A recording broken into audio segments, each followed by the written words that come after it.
তৈরি করে নিচ্ছি ক্রিস্পি পটেটো ফ্রাই রেসিপি। এজন্য আমি আলুগুলো কীভাবে কিউব করে কেটে নিয়েছি।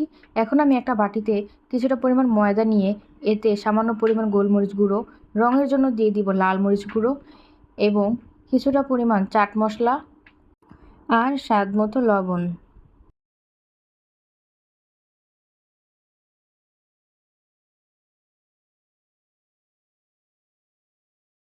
এবার আমি অল্প অল্প করে পানি দিয়ে একটা ঘন ব্যাটার তৈরি করে নিব।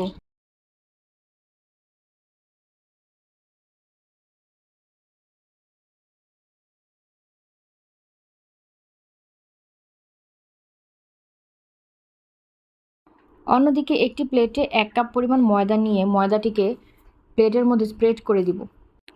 আলুগুলোকে সেই বানানো ব্যাটারের মধ্যে ডুবিয়ে নিব। আলুর গায়ে ভালো মতো ময়দাগুলো মাখানো হয়ে গেলে এবার আমি সেই আলাদা করে রাখা ময়দার মধ্যে আলুগুলো দিয়ে ভালো মতো কোট করে নিব। আলুগুলোকে খুব আলতোভাবে কোট করে নিব যাতে এর গায়ে থেকে ময়দাগুলো পড়ে না যায়। এবার গরম তেলের মধ্যে ফ্রাই করে নিব।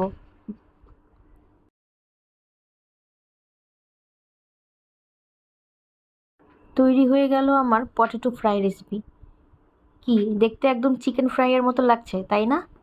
চাইলে আপনারা বিকেলের নাস্তা হিসেবে এটিকে উপভোগ করতে পারেন। ধন্যবাদ।